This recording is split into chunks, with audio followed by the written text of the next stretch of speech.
안녕하세요. 경희대학교 행정학과에서 과학기술 혁신정책 연구를 하는 윤지훈 교수입니다.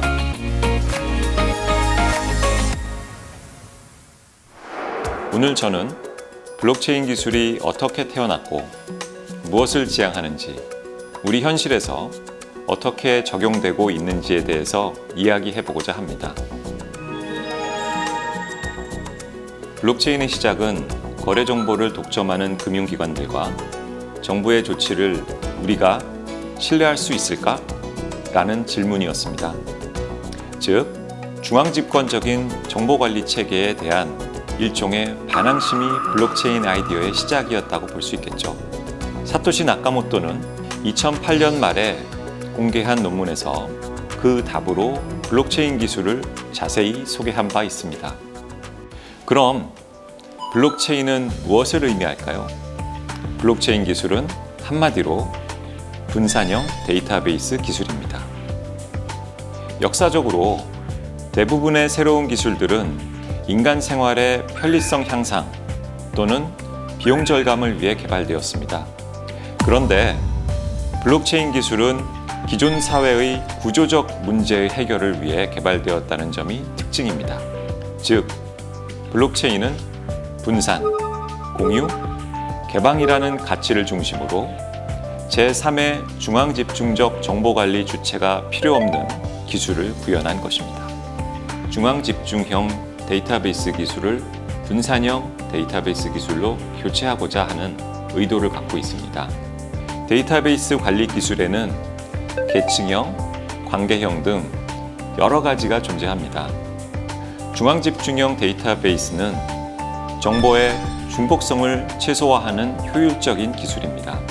적은 업데이트 및 유지보수 비용, 통합관리의 수월성 등의 장점 때문에 거대 기업과 공공조직에서 활용합니다. 이 기술은 구글, 아마존, 페이스북 등으로 대표되는 글로벌 거대 IT 플랫폼이 사용하는 기술입니다.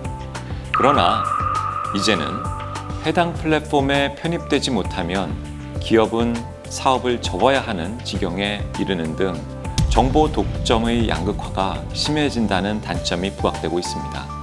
나아가 개인은 자신의 정보가 어디에 어떻게 사용되는지도 모른 채 거대 IT 기업이 내미는 서비스 계약서에 서약을 해야 정보 서비스를 받게 되었습니다. 물론 서비스 계약서의 서약 여부는 선택이라고 하지만 거대 플랫폼이 대부분의 정보를 독점하는 상황에서 실질적으로 선택을 강요받는 입장이 된 것입니다. 즉, 중앙집중형 데이터베이스 기술은 관리자가 독점적 관리 권한을 갖고 시스템을 통제할 수밖에 없고, 따라서 이용자의 신뢰성 확보에 문제가 생깁니다. 관리자가 나쁜 마음을 먹으면 어떡하지? 라는 의심이 늘 존재하게 되는 것입니다. 블록체인 기술은 바로 이러한 단점을 극복하고자 개발되었습니다. 분산형 DB 기술인 블록체인 기술은 투명성, 개방성, 신뢰성은 높고 행여 데이터에 문제가 생기더라도 원본의 회복 가능성이 높습니다.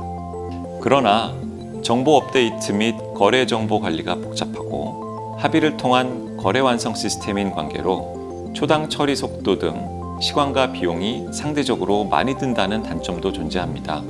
그러나 이러한 단점은 기술 개발로 하나씩 극복되어 가고 있는 추세입니다.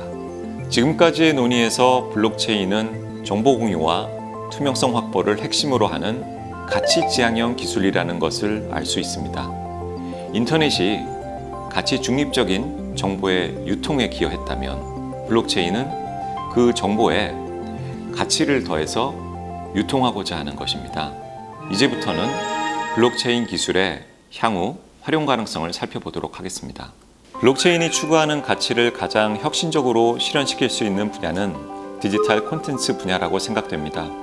예를 들면 온라인과 모바일 게임에서 거래되는 게임 아이템 등은 디지털 재화로 거래되는 경우가 있습니다.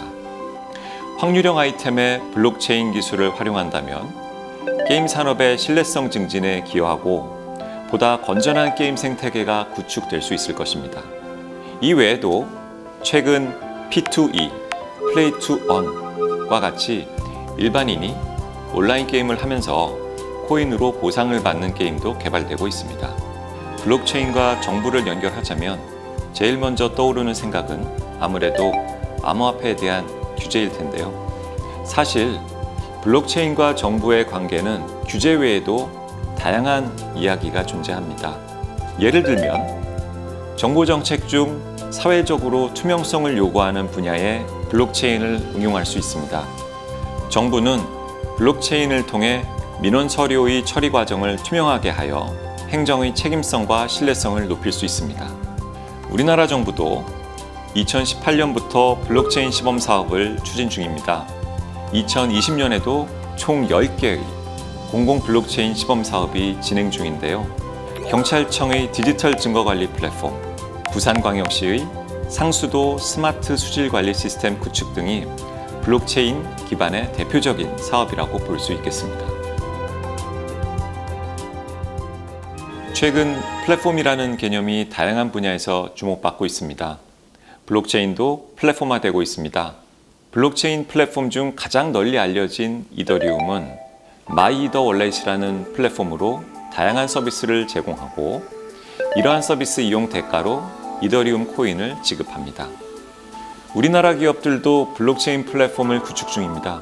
카카오는 클레이튼이라는 블록체인 플랫폼 개발을 발표하고 네이버의 자회사인 라인은 링크라는 블록체인 생태계를 추진 중입니다. 최근 스마트 계약 기술과 대체 불가능한 토큰, NFT는 실제 거래의 토큰을 활용할 수 있는 토큰 경제를 만들고 있습니다.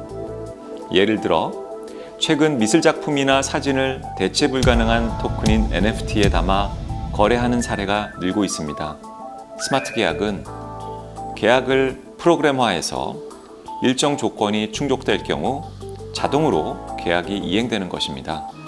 블록체인이 기존의 다양한 산업 또는 분야에 활용되기 위해서는 일반인들이 손쉽게 블록체인 기술을 활용할 수 있어야 합니다. 30년 전 기억을 되새겨보면 1990년대 인터넷을 일반인들이 사용하는 데 어려움을 겪자 기업들은 인터넷을 쉽게 쓸 수 있는 기술을 개발한 경험이 있습니다. 이와 같이 블록체인 기술을 개발하는 기업들이 늘고 있습니다. 하이퍼레저, IBM 블록체인 플랫폼 등 글로벌 블록체인 커뮤니티는 이미 다양한 툴을 제공하고 있습니다. 하이퍼레저는 기업용으로 설계된 프라이빗 블록체인 기반 분산 장부로 돈이 들어오고 나가는 것을 블록체인 기술로 기록하는 툴입니다. 하이퍼레저를 사용하면 투명성과 신뢰성을 보장하기 때문에 신용보증기관이 불필요해집니다. 블록체인 기술은 분산 데이터베이스 기술로 그 실효성에 대해 의심을 받아왔습니다. 또한 비트코인 등 암호화폐로 응용되어 사행성을 조장하는 기술로 일반인들의 오해도 받았습니다. 그런데 이제 어느덧 10년이 지나 많은 사람들이 기술의 실체를 알아가고 있는 상황입니다. 우리나라도 지방자치단체와 공공기관들이 시범 사업을 추진 중일 정도로 블록체인은 확산되고 있습니다. 가까운 미래에 새로운 부가가치를 창출할 수 있는 기술로 블록체인이 자리매김하기를 기대합니다.